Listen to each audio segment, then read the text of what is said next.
My name is Allison, and I am the manager of the on-site advisory department at KWB. I love working with small business owners just like you that need a little guidance and a little somebody to bounce questions off of and brainstorm with and things like that. So that's what I do, and that's what I love to do. The presentation, this is just a little brief outline of what we're going to go through today. I'm going to give an introduction to KWB and on-site advisory. So who we are, what we do, and why we do it. We're going to talk about 5 big challenges that most small business owners face. Like I said, we'll see if you identify with any of those, and I'm sure you will. We're going to talk about why profit is more important than sales and why cash flow is more important than profit. And then we're going to go through 4 steps to help solve those challenges and lead to success. And then we'll talk about the Profit Accelerator Program, which is KWB and on-site advisories offering to kind of solve some of these challenges and help walk with our clients down this path and do it together. And then we'll have, like I said, if you have any questions as we go, don't be afraid to interrupt me. But at the end, we should have some time for questions and answers as well. Okay. So KWB is celebrating 30 years in 2026. So we work with many clients across Canada. We serve our clients where they are. So that's great for someone like you that's out of BC. We have quite a few clients up north in Yellowknife, and of course, quite a few here in Alberta where we are. So we're based in Edmonton, and we're very tech friendly and remote friendly. So we work with clients across Canada. Solutions that we offer our clients include bookkeeping support, of course, your traditional financial statements and tax returns that the traditional accounting services that you think of. We pride ourselves on focusing on integrated planning for, not only this year, but maybe 30 years down the road. We want to talk about the whole big picture. And with that, it's not only centered around your business, it will be centered around your life overall. And then on-site advisory is the department within KWB that I lead. Over the years, we've just worked with lots and lots of clients that need help that goes beyond just, filing those taxes at the end of the year and publishing those financial statements. So that's what I focus on. We turn our gaze a little bit towards the future, and we start to help our clients move towards their goals. So that's what on-site advisory is. Our mission at KWB is to provide you with great advice that simplifies your accounting experience, improves your business, and helps you reach your goals. So that's where that piece about, walking with our clients towards their goals comes in. On-site advisory is focused on helping business owners switch their mind frame a little bit from working in their business to working on their business.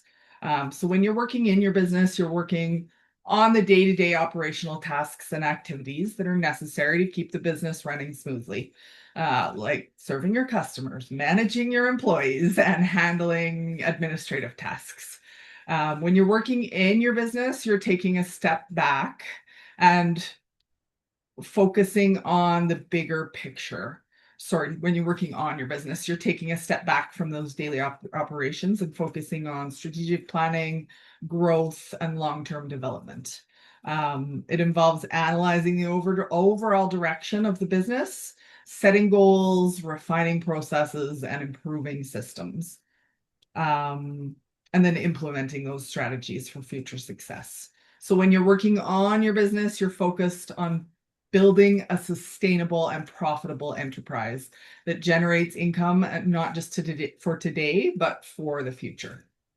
So you're working on tomorrow's income. So I talked about going through 5 big challenges that most small business owners face. So that's what we'll go into now. Challenge number 1, the business relies on the owner or it all falls apart. So I'm sure you can identify with that one. Most business Definitely. owners got into business because they're an expert at their craft. So For example, they're an expert at tires and they're an expert at doing what they do best. Or maybe they're a salesperson that has really great familiarity in their industry, has built really great relationships over time, and decides they want to go out on their own. Things like that. So it's really natural at the beginning for any new business owner to think, I just need to grind harder. I just need to do it all myself. I need to get it done and I'm going to make more. That's how I'm going to make more money. But what this looks like over time is that uh, the business owner ends up wearing all the hats. Hi, Chad. I just see Chad popped in there. Hey there. Welcome. Thanks. So what that looks like over time, like I said, is that the business owner ends up wearing all the hats. And in fact, they're probably wearing some hats that they don't really like, and they may not even be particularly good at because we as human beings are not good at everything all the time, right? We have our strengths and weaknesses. Um, so, in order to have a successful business, the owner really needs to, at some point, make a decision, make that judgment call about what it is they want to be doing, what they want to be spending their days doing, and then they need to start to delegate some of the other things that they don't want to be doing in order to scale. That becomes necessary at some point. So, if they don't do that, then the consequences of that is that you are going to be the bottleneck of your business, right? And you're going to feel really trapped in your business because you're wearing all the hats and you need to be there for everything to happen. Challenge number 2, the business owner is constantly battling a catch-22 situation. So the catch-22 that I'm talking about here is that the business can't grow without more money. Hi, Glenn. I just saw Oh, Glenn hello, in Allison. there. So, hello. So the business can't grow without more money, but they can't get more money without growing the business. So they're in a bit of a catch-22 situation.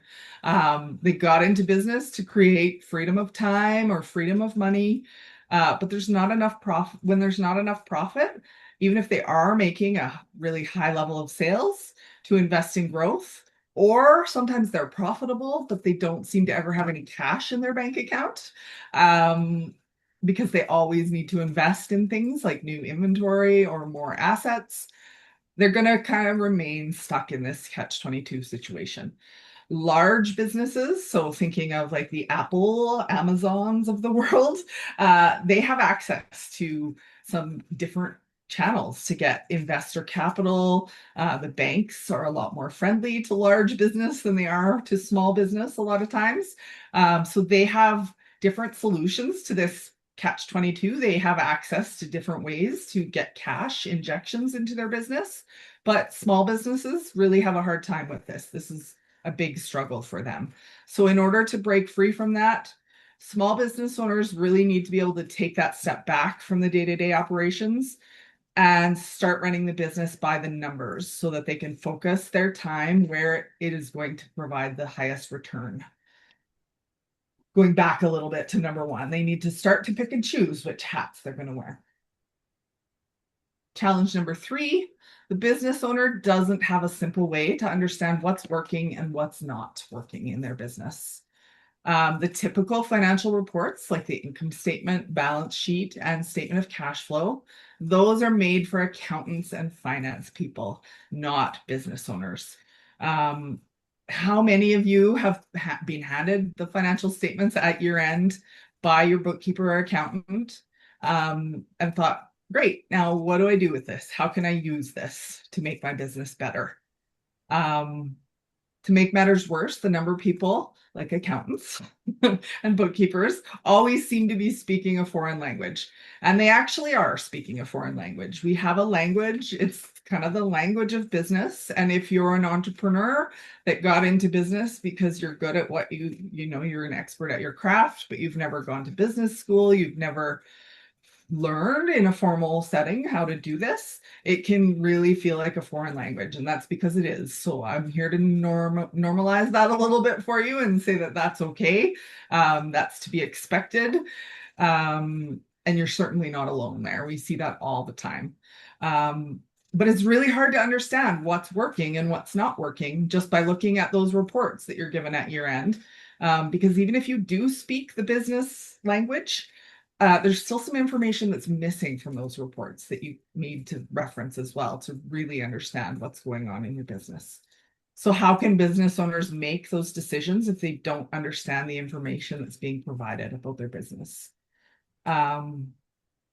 In the accountants and bookkeepers' defense, they are usually being paid to report on the past, and that's what they're doing by preparing those statements for you. So there's a disconnect there, especially for small business, right? Because you don't have anybody on staff, a CFO, so to speak, that's their job.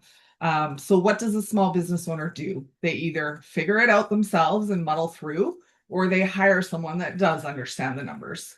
And so that's why most big business owners, big businesses will have a CFO and a controller on staff. And that's their job. That's their full-time job, is to understand the numbers, interpret them for the business owners, and be that intermediary, so to speak. Challenge number 4, the business owner does not have well-defined goals. So business owners, they know where they want to go. They know they have the picture in their head. It's usually, of course, changes over time, but it's fully formed in their head.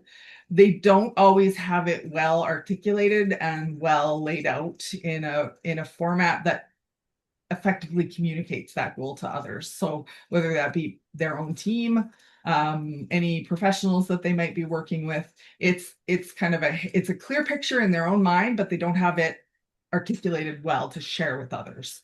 They have a general understanding of what they want to accomplish and where they want to go, but they haven't laid it out in any tangible way. How does a business owner know if they're making progress if they haven't defined very well where they want to end up? They don't have clear targets for revenue, profit, and the bank account. And that's kind of the equivalent of getting in the car and driving without having a clear destination mapped out. You're going to waste gas, and you're going to waste a bit of time, and you're going to maybe drive in circles for a while. And that's what we don't want. Challenge number 5, the business owner does not have a clear path to follow to growing a more profitable business.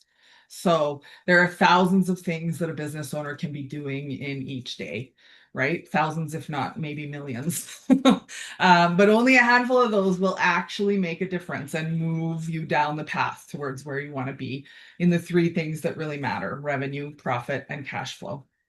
Once a business owner knows where they want to end up, so where's the destination, they need to start to think about how they're going to get there. Most business owners don't have a clear plan of how they're going to get there to achieve their targets.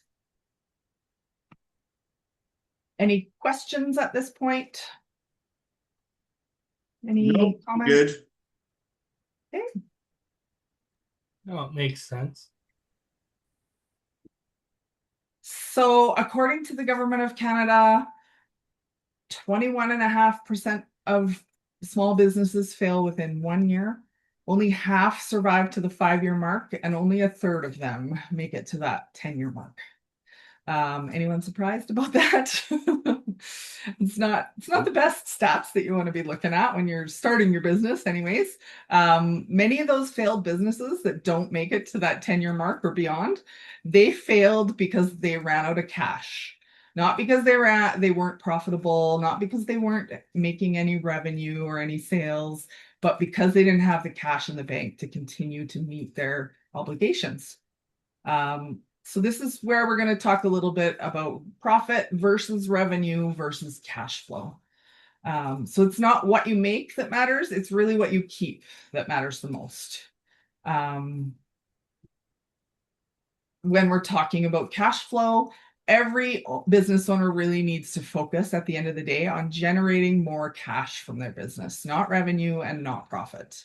Yes, you need revenue, and yes, you need profit. And so those are both inherent in the concept of cash flow. But having positive cash flow is the most important thing. And having positive cash flow is simply where the amount of cash flowing into your business exceeds the amount of cash flowing out of your business in any period that we're looking at. Cash and positive cash flow is what allows business owners to pay themselves more, reinvest in growth, or pay down obligations like debt. So first, let's look at how we get from revenue to profit. Revenue, of course, is a pretty easy concept to understand. That's the gross amount of sales that your business makes in any period. In order to get from revenue to profit, you need to incur some costs. So in order to earn that revenue, you need to incur costs. So you have direct costs of your product or service, whatever the case may be. So you have, the direct costs to buy the tires, the direct costs to buy the product that you're selling. In some cases, that is a service. So you have the direct costs of paying the people that are going to carry out the service for you. Those are direct costs. Then you have, in many cases, salaries. Now, like I just said, salaries can be included in direct costs because you're paying people to carry out a service. So Jason, your business would have both of these types of costs. So you would have direct salary costs likely for your technicians. And then you probably have some support salaries that you're paying, maybe a receptionist at your business, that kind of thing. Then you have marketing. Those are the costs to generate leads to bring into more business into your business. And then you have your overhead costs. So this is a big bucket. There's many things that fall into this bucket, but things that don't generally, overhead costs are costs that you incur whether or not you make one single sale. And they're generally speaking somewhat fixed to a certain extent, right? So your rent for your building would be a great example of an overhead cost. Things that you need to pay whether or not you make one sale, and direct costs are things that you only incur when you make a sale, if that makes sense. So here the concept is that it doesn't matter if you sold $10 million last year. If you spent $12 million to do it, then you are going the wrong way, right? So that is why profit is more important than revenue. So after we get to profit, there are still things that need to be paid when you're running a business that don't get accounted for on that income statement or that statement of profit and loss. So after profit, you still need to pay your taxes, account for uncollected revenue. So this would be your accounts receivable, fund owner withdrawals, pay off debt, and purchase assets that are necessary in your business. All of these things take cash. So it doesn't matter if you're profitable, but you can't pay your employees when it comes to running payroll, or you can't pay your taxes when they're due because you don't have enough cash in the bank. The thing that matters most is how much money is in the bank account at the end of each day. So therefore, cash is the most important factor, not revenue and not profit. So this is why you may have heard this saying before: revenue is vanity, profit is sanity, and cash is king. Revenue is vanity because it represents the total income generated by a business, but it doesn't account for any of the costs involved in generating that income. Profit, on the other hand, is the sanity part. It reflects the actual financial gain after all of the expenses are reported. And cash is king because it represents the actual liquidity available to a business. While a business can survive for a period of time without making a profit, it can't operate for very long without having cash in the bank. So without sufficient cash flow, even a profitable business will face financial difficulties. Any questions on those concepts? Comments? No. All right. No, it's good. Makes sense. So I promised that I would go through 4 steps that will help you improve all 3 of those factors: revenue, profit, and cash flow. Step 1, define success and measure it. So what is success? What does success in business mean? Well, there's no one answer to this, right? It's going to be very unique to you and your own business. Most business owners, like we said before, got into business because they're really a master of their craft and they want to accomplish a mission. For some people, that's going to be helping a bunch of people solve a problem for their lives. For some people, that's going to be independence. So they want to be their own boss and have freedom of time. For a lot of people, for almost everyone, I would say there's a component of building wealth and having freedom of money, right? So over time, that mission is going to change. So the mission, Jason, that you had when you first got into business in 2012 is probably different than what your mission is today. And that's absolutely how life goes, right? Things change over time, circumstances change over time, and your mission will also change over time. So you might have got into business to provide yourself freedom of time and money, and now you have a mission to help solve another problem that you're aware of in the world with a new product or service. Um, you might want to grow awareness for your business. And like I said at the beginning, that's going to be really independent to you and your business and what your life looks like overall. It's really important to define what success looks like for you so that it can guide you and your team in those day-to-day business decisions. And like I said, it's going to change over time. So it's important to not just do this once, but you need to do it on repeat. Um, Ideally, it would be annually, kind of sitting down and saying, okay, what's my mission now? What's changed since we talked about this last year or thought about this last year? So once you have defined and you know what success looks like for you, you need to shift the focus and figure out how to measure it. So all of the answers are in your business numbers, but like I said before, most business owners aren't necessarily looking at the right numbers. So the financial statements that you receive that the accountants prepare as part of your year-end process and to support your income taxes, they are a good start, but they don't always include all of the right numbers to look at. Um, what they're not telling you is what drives your revenue, profit, and cash flow so that you know how to control those very important factors and move the needle in the direction you want to go. So in order to succeed, you need to focus on just a few key numbers to start to understand what's preventing profit and creating cash leakage in your business. Not all of these numbers, like I said, are in those standard financial reports, and that makes things even more confusing. So we're going to look at 12 drivers that really matter to any business. We call them drivers because they are things that drive or influence an outcome. So revenue is an outcome, and we need to know what drives or influences revenue. Also, profit and cash flow. Those are also outcomes, and we need to know what drives or influences each of them to be in control. So looking at revenue, there are two drivers that we look at here. The number of sales in a period and the average sale dollar value.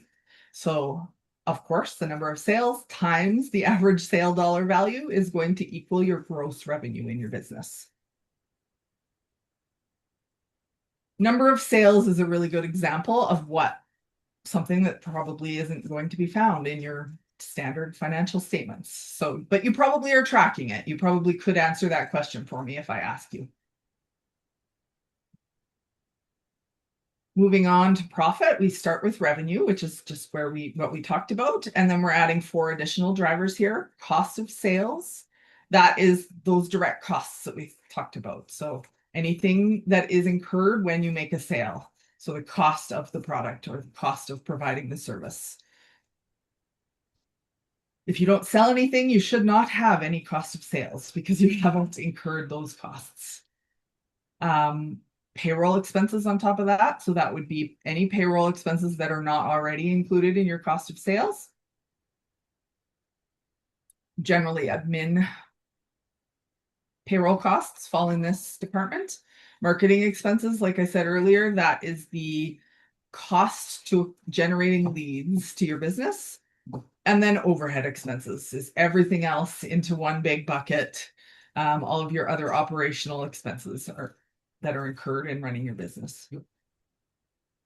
When we take revenue and deduct cost of sales, payroll expenses, marketing expenses, and overhead expenses, that leaves us with profit. Then we have 6 more additional drivers that brings us from profit to cash flow. Now, this is the most complicated concept in my whole presentation. It is one that really causes a lot of business owners mass confusion, and it's a little bit difficult to wrap your brain around. I'm not going to go deep on this topic today, but certainly happy to do that if any of you would like to chat further about the concept. But generally, there are, like I said, those things that need to get paid after you pay for all your expenses. So we need to account for uncollected revenue. If your accounts receivable increases over the year, you have more money tied up in your accounts receivable, and that is a decrease in your cash resources. Flip it the other way around, and if the accounts receivable balance decreases over a period, more customers have paid you and your available cash has gone up. So you can think of each one of these in terms of that. Inventory is similar to accounts receivable. If it's increasing, that's tying up more cash. If it's decreasing, more cash is available to you. Assets, this is a pretty simple one to understand. Of course, if you're purchasing assets, that is a cash outflow. If you're selling assets, that would be a cash inflow. And then when we look at the liabilities on the list here, the relationship flips the other way. Accounts payable, if accounts payable is increasing in a time period, that is a source of cash because you have more of your expenses still in a payable position. So you haven't put the cash out yet. So that's a source of cash. Paying off debt, of course, is a use of cash, and acquiring more debt is a source of cash.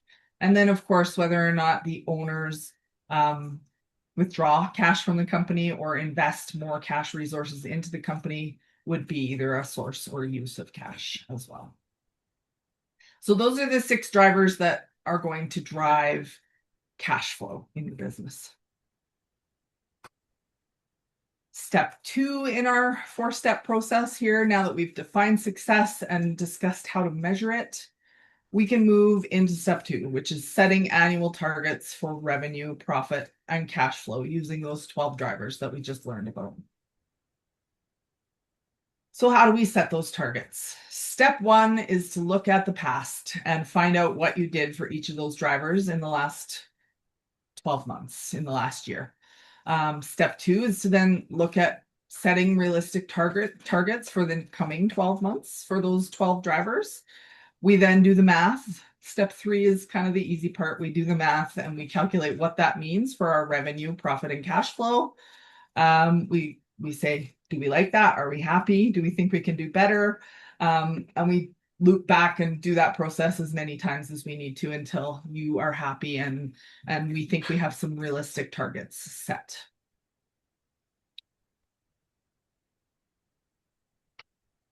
Step 3, of course, is to keep score.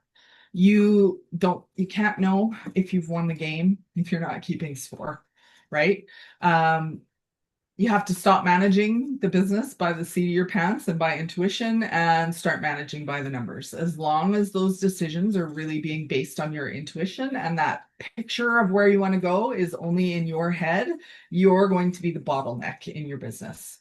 And you never can really have freedom in your business because you will be wearing all the hats.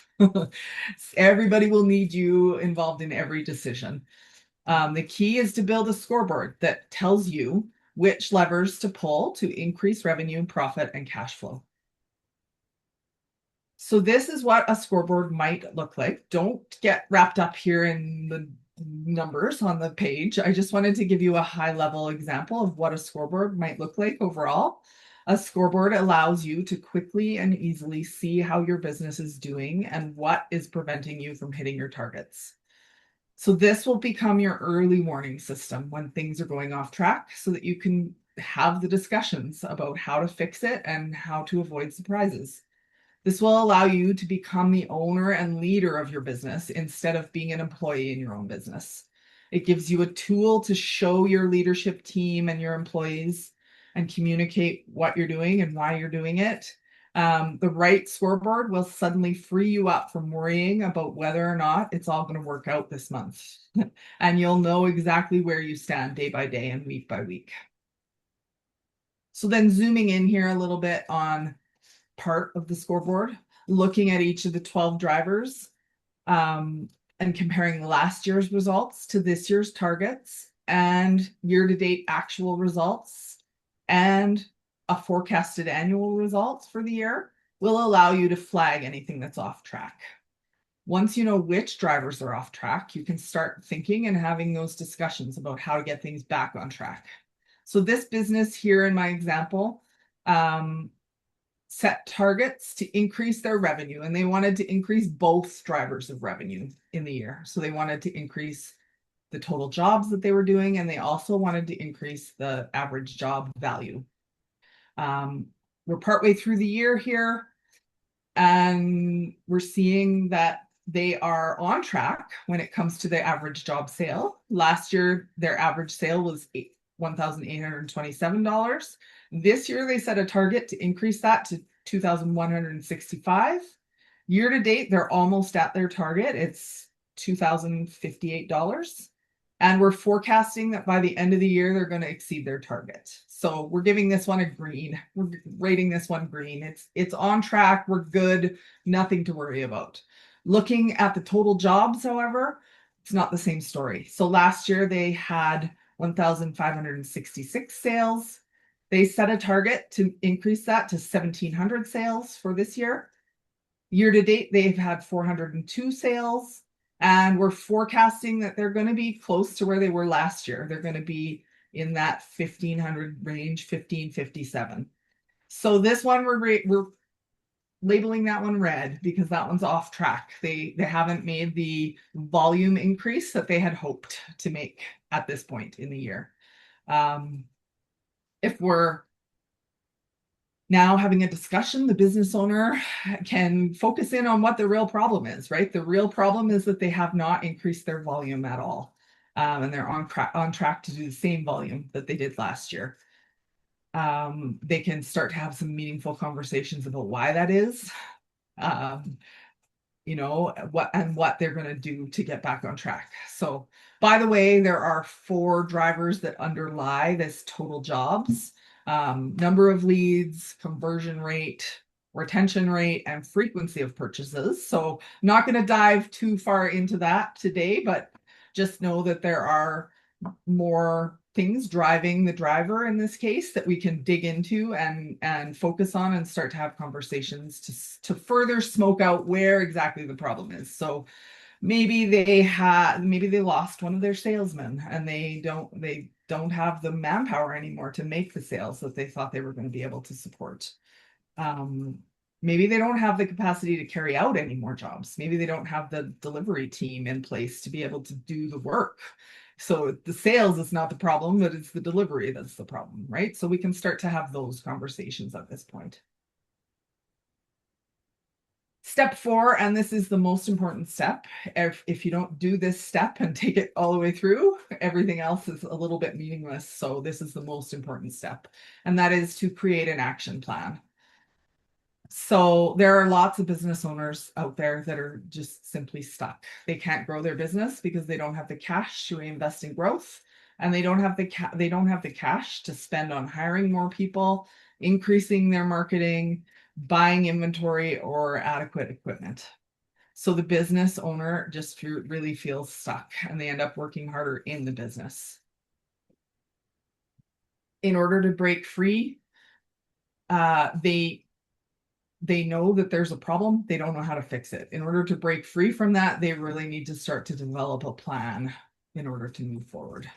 So what are the most important steps that need to be done this month, right now, to be able to move towards your target? What do I do tomorrow? So looking at this again, this is the same one that we just looked at. revisiting the dashboard. We know that the problem exists in the volume of sales and it hasn't rolled out as planned. And that's where we need to build an action plan. So here's an example of what an action plan might look like. So your objective that you're setting is going to be driven by the ratings on your scoreboard. So we're taking the red item, which is the volume has not come up as we had hoped. And we're going to build an objective around that to increase the sales volume from $134 a month on average to 142 jobs per month. So notice that the objective is specific. And it's measurable. So we are putting in place some clear parameters on where we are now and where we want to be so that we can know down the road whether or not we succeeded with that. We're also documenting what our next steps are. So this is like I said, the most important part. This is the action item. What are we going to do about this?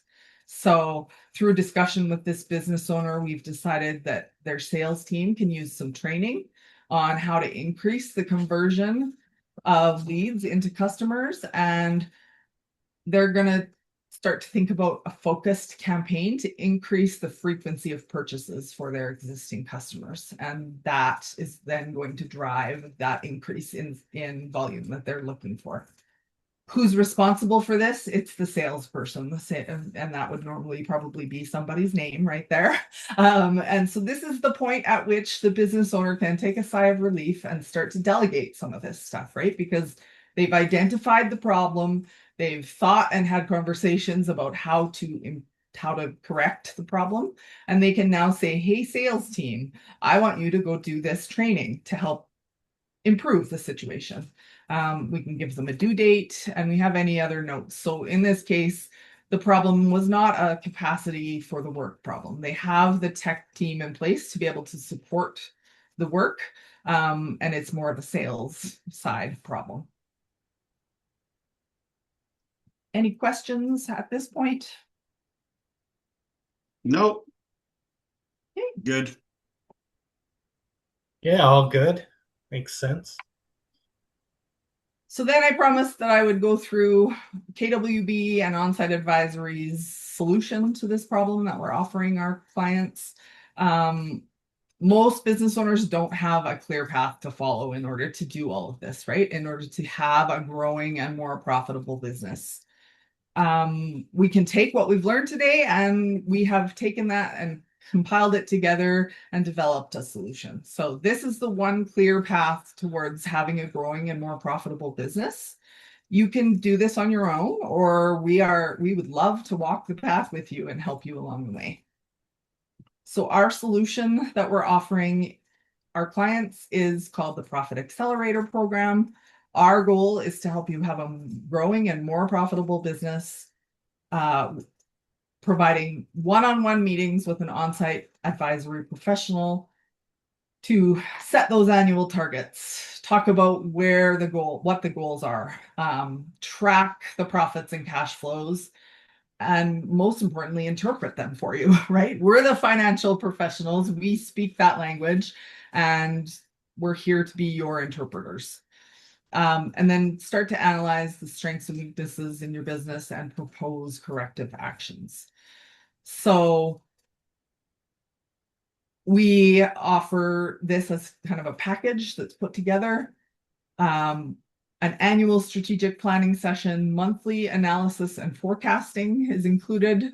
So we're doing all the number work behind the scenes, and you are involved at the end of that process to have the discussions. We're going to identify for you which factors we think are off track, and then we're going to discuss with you every month about what's going on, where we're off track, and most importantly, we're going to provide you an action plan from that discussion so that you know what you and your team need to be doing tomorrow to fix and get back on track.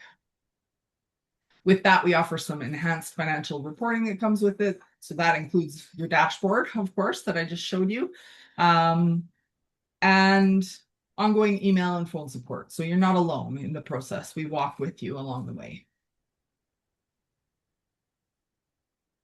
And that is my presentation for you today.